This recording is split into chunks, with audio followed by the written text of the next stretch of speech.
రాబోయే ఎన్నికల్లో వంగలపూడి అనిత గారు ఒక ఎమ్మెల్యేగా కాదు కదా, ఒక వార్డు మెంబర్గానైనా గెలిచే అవకాశం ఉందా అంటే డౌటే. రాబోయే ఎన్నికల్లో చంద్రబాబు నాయుడు గారు ఐదర్ వంగలపూడి అనిత గారిని పక్కన పెట్టాలి, లేదంటే ఓడిపోయే ఏదో ఒక కాన్స్టిట్యున్సీ ఇవ్వాలి. అంటే పాయకారావుపేట నుంచి తొలగించి ఏదో కాన్స్టిట్యున్సీ పక్కాగా ఓడిపోతారు అనుకున్నటువంటి ప్లేస్లో వంగలపూడి అనిత గారికి ఆ సీటు అన్నది ఇవ్వాలి. ఎందుకంటే సీనియర్ నాయకురాలు కాబట్టి ఆమెని పక్కన పెడితే ఆమె హర్ట్ అవుతుంది కాబట్టి ఏదో ఒక ఓడిపోయే కాన్స్టిట్యున్సీ ఇస్తే అక్కడి నుంచి ఓటమి పాలవుతుంది, ఇంట్లో కూర్చుంటుంది. ఎందుకని చెప్పేసి నేను ఈ మాట అంటున్నా వంగలపూడి అనిత గారి గురించి. ఆమె ఒక హోంమంత్రి అయినా కూడా ఇంత పెద్ద మాట ఎందుకు అనవలసి వస్తుంది అంటే ఆమె సొంత కాన్స్టిట్యున్సీ పాయకారావుపేటలో ఈరోజు ఆమెకి ప్రజా వ్యతిరేకత అన్నది దండిగా పెరిగిపోయింది.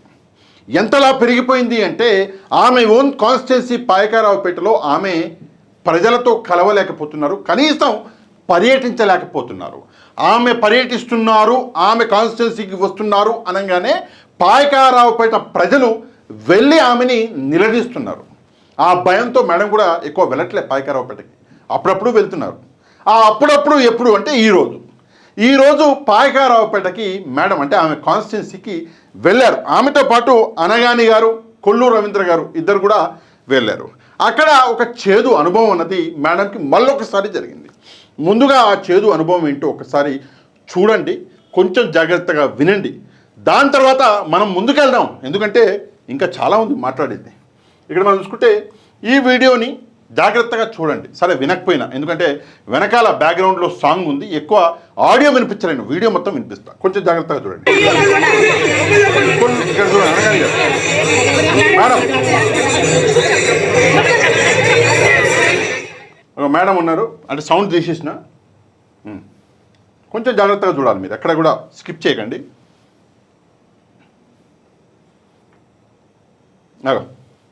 మేడం సంజాయిస్తున్నారు.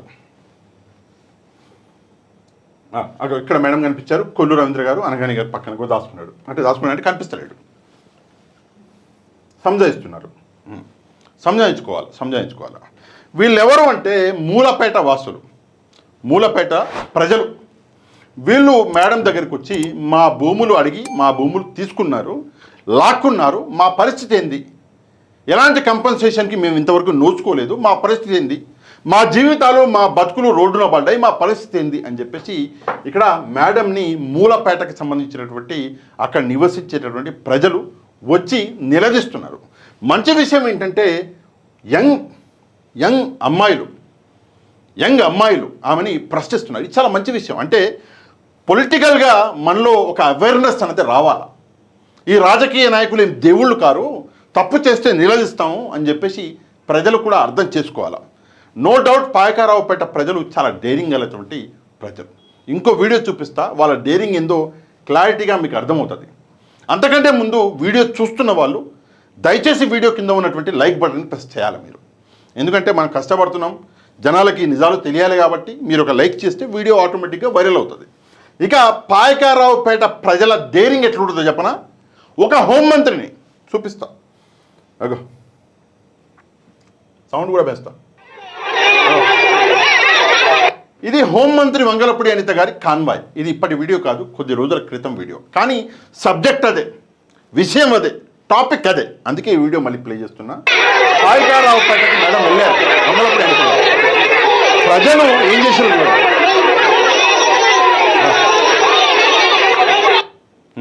ప్రజలు ఒక హోంమంత్రి కాన్వాయ్ని ఆపేశారు. పోలీసులు కూడా బిత్తరపోయారు. ఏంది ఇది పరిస్థితి, ఒక హోంమంత్రి కాన్వాయ్ని ఆపితే మేమేం చేయాలో అర్థం కాని పరిస్థితుల్లో పోలీసులు బిత్తరపోయి చూస్తున్నారు అటు ఇటు. ప్రజల్లా ఏం చేయలేరు, ఏమన్నా చేస్తే తెలుగుదేశం పార్టీ పడిపోద్ది, లేదు ఊకుంటే హోంమంత్రి గారిని వీళ్ళు వదిలిపెట్టేటట్టు లేరు. ఏం చేయాలబ్బా అని చెప్పేసి పాపం పోలీసులు చాలా బాధలు పడ్డారు. నేను ఎందుకు ఈ వీడియో చూపిస్తున్నా అంటే ఇది బల్క్ డ్రగ్ పార్క్కి సంబంధించి కొన్ని రోజుల కింద ఒక పెద్ద ఈ విషయం జరిగింది. ఆ విషయం మీదనే అక్కడ భూములు ఇచ్చిన వాళ్ళు ఎవరైతే ఉన్నారో వాళ్ళే ఈరోజు వంగలపూడి అనిత గారిని నిలదీశారు. మూలపేట ఇందాక చెప్పిన కదా ప్రజలు. దీనికి సంబంధించి ఎందుకని చెప్పేసి ప్రజలు వంగలపూడి అనిత గారి వెంబడి పడ్డారు. ఎందుకని వంగలపూడి అనిత గారిని ప్రశ్నిస్తున్నారంటే ఇప్పుడు నేను మీకు వీడియో చూపిస్తా, వినిపిస్తా. మీరు ఈ వీడియోలో 2 పనులు చేయాలి. ఒకటి, వీడియోలో బ్యానర్లు ఉన్నాయి చిన్నవి, అది చదవాలా. రెండోది, వీడియోలో ఒక వ్యక్తి మాట్లాడుతున్నాడు, స్పీకర్ మీద మైక్ మీద ఆ వ్యక్తి ఏమంటున్నాడో వినాలా. ఈ 2 పనులు చేయండి. ఏది ముందుగా ప్రభుత్వం దిగి రావాలి, మత్స్యకారులకి న్యాయం చేయాలి. అనిత గారు దిగి రావాలి, మత్స్యకారులకి న్యాయం చేయాలి. సరే, ఇట్లా హోర్డింగ్లు ఉన్నాయి. ఇప్పుడు ఆడియో వాయిస్ వినండి ఏమంటున్నాడు. మొత్తం తెల్లడేపండి ఈ వాటర్ తాగడం ద్వారా కానీ ఈ గాలి పీల్చడం ద్వారా కానీ అనేక ఇబ్బందులు వస్తాయి కాబట్టి గతంలో మేడం గారు చెప్పారు ఏమని ఊపిరితిత్తుల వ్యాధులు కిడ్నీ అంటే అండర్ గ్రౌండ్ వాటర్ చెడిపోద్ది, అవి ఆ నీళ్లు తాగితే ఊపిరితిత్తులు కిడ్నీలు చెడిపోతాయని గతంలో మేడమే చెప్పారు. మేడం ఎవరు? వంగలపూడి అనిత గారు. ఆమెది ఒక వీడియో ఉందిలేండి, మళ్ళీ ఇప్పుడు ఎందుకు ప్లే చేయడం, కానీ ఇక్కడ చెప్పింది కదా, ఆమె చెప్పారు ఈ బల్క్ డ్రగ్ అన్నది వస్తే బల్క్ డ్రగ్ పార్కు మీ నీళ్లు కలుషితం అయిపోతాయి, మీ ఊపిరితిత్తులు మీ కిడ్నీలు నాశనం అయిపోతాయి అని చెప్పేసి అప్పట్లో మేడం చెప్పి ఓట్లు వేయించుకొని హోంమంత్రి అయింది. ఇప్పుడు అదే బల్క్ డ్రగ్ పార్కు చాలా మంచిది, అది వస్తే జీవితాలు మారిపోతాయి, అది వస్తే ప్రజల బ్రతుకులు మారిపోతాయి అని చెప్పేసి మాటను మార్చేసింది. మార్చేసేసరికి ప్రజలకు ఏమైంది? తిక్కలేసింది. నువ్వు హోంమంత్రి అయితే ఏమైతుంది అని చెప్పేసి ఆమెని ఏం చేశారు అంటే, ఇది కథ నిజంగా ఈ కథ జరిగితే ఏం చేయాలో అర్థం కాలే, పోలీసులు కంట్రోల్ చేయలేకపోయా, ప్రజలేమో ఊరుకుంటలేకపోయా, ఏం చేయాలని చెప్పేసి మేడమే బయటకు వచ్చారు. కారు ఎక్కేసింది మేడం, ఎక్కేసి ప్రజల్ని సంజాయించే కార్యక్రమం. పోలీసులు కూడా ఎక్కడ ఎవరిని కొట్టడమో లేదంటే నెట్టడమో లేదంటే దుర్భాషలాడమో చేస్తారు, సంజాయిస్తున్నారు. ఎందుకు అంటే హోంమంత్రి గారి కాన్స్టెన్సీ అది. అక్కడ జనాలకి పిచ్చ లేచిందంటే నెక్స్ట్ టైం నేను చెప్పిన వార్డు మెంబర్ కూడా గెలవదు మేడం, తెలుసు.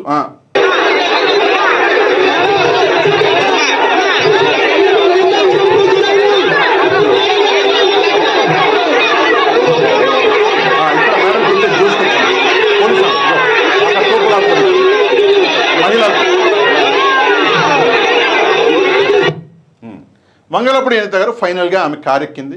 అప్పుడు జరిగిన విషయం ఎక్కి ప్రజలకు ఒక మాట ఇవ్వడం, ప్రజలు కొంతమంది ఒప్పుకోలేదు, సరే కొంతమంది ఒప్పుకున్నారా ఏంది అన్నకంత పక్కనే జరిపితే పోలీసులు క్లియర్ చేసి పంపించేసారు.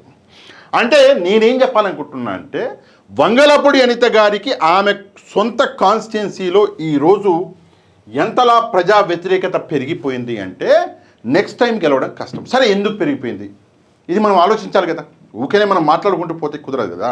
ఎందుకు పెరిగిపోయింది అంటే ఆమె కాన్స్టిట్యున్సీని పట్టించుకుంటలా, ఆమె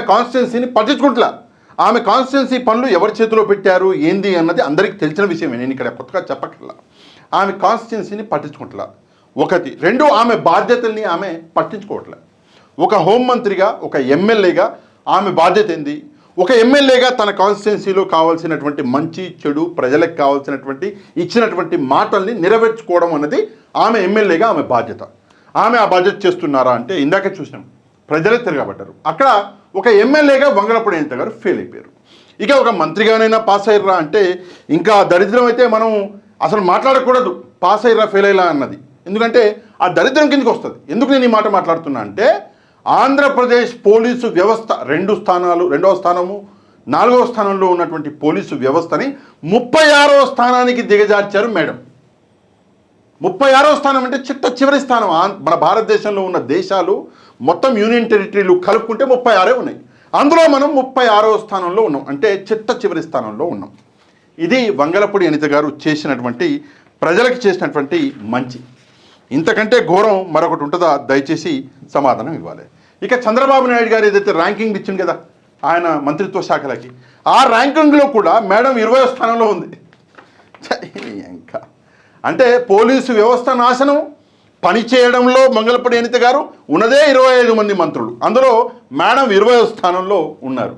అంటే ఒక ఎమ్మెల్యేగా మేడం పని చేయలేకపోతున్నారు, ఒక మంత్రిగా మేడం ఫెయిల్ అయిపోయారు. అట్లాంటి వ్యక్తుల్ని ఏం చేయాలి? సరే, మరి ఎమ్మెల్యేగా పనిచేస్తలేరంటున్నావు, మంత్రిగా ఫెయిల్ అయిపోయారంటున్నావు, మరి వంగలపూడి అనిత గారు రోజు పొద్దున్న లేస్తే సాయంత్రం దాకా ఏం చేస్తున్నారు అంటే, ఆమె చేసేది కేవలం ఒకే పని. ఏం పని అంటే జగన్మోహన్ రెడ్డి గారి భజన. జగన్మోహన్ రెడ్డి అని చెప్పేసి భజన చేస్తుంటారు. పొద్దున్న లేస్తే సాయంత్రం దాకా జగన్మోహన్ రెడ్డి గారు ఎక్కడ ఒక చిన్న తప్పు చేస్తారా, లేదా జగన్మోహన్ రెడ్డి గారి పార్టీకి సంబంధించినటువంటి ముఖ్య నాయకులు ఏదైనా చిన్న తప్పు చేస్తారా అని చెప్పేసి చూస్తూ ఉంటుంది మేడం. కనిపించగానే ఫట్టు అని చెప్పేసి ఒక ప్రెస్ మీట్ పెట్టేస్తారు. ప్రెస్ మీట్లో మరి మొత్తం నిజాలు చెప్తారా అంటే సగం అబద్ధాలే. అప్పుడెప్పుడో అమరావతి మునిగిపోయింది అని చెప్పేసి ప్రతి ఒక్కరూ వెళ్ళి వీడియోలు చేస్తున్నారు. సరే, వర్షాకాలం వీడియోలు చేస్తుంటే మేడం ఇంత మాట అన్నారు, అమరావతి మునిగిపోతే మీరు ఇక్కడ ప్రెస్ మీట్ పెట్టి ప్రెస్ వాళ్ళందరూ ఎట్లా వస్తారు ఇక్కడికి అని చెప్పి అడిగారు. ఓరియమ్మ, ఇదేం మాట, అమరావతి విషయం మాట్లాడుతుంటే ప్రెస్ వాళ్ళు ఇక్కడికి ఎందుకు వచ్చారని చెప్పి, ఇక్కడికి ఎట్లా వచ్చారని చెప్పేసి మాట్లాడింది. అది మేడం మాట్లాడే పద్ధతి, మేడం ఆలోచన శక్తి, మేడం ఆలోచన అట్లుంటుంది. ప్రజల్ని మభ్యపెట్టేయాలి. ఎప్పటిదో ఏదో సంవత్సరంలో కేక్ కటింగ్ చేసినటువంటి ఫోటో పట్టుకొచ్చి ఈ సంవత్సరంలో పెట్టి కేక్ కట్ చేశారు, కత్తి ఇంత పెద్దగా ఉంది అని చెప్పేసి ప్రెస్ మీట్ పెట్టారు. మొన్నటికి మొన్న జగన్మోహన్ రెడ్డి గారి మాస్కులు ధరించి జనసేనకి సంబంధించిన, జనసేన అనొద్దు, పవన్ కళ్యాణ్ గారి అభిమానం, ఎందుకంటే జనసేనలో చదువుకున్న వాళ్ళు కొంతమంది ఉండొచ్చు, కానీ వాళ్ళు జనసేన వాళ్ళంటే నేను ఒప్పుకోను.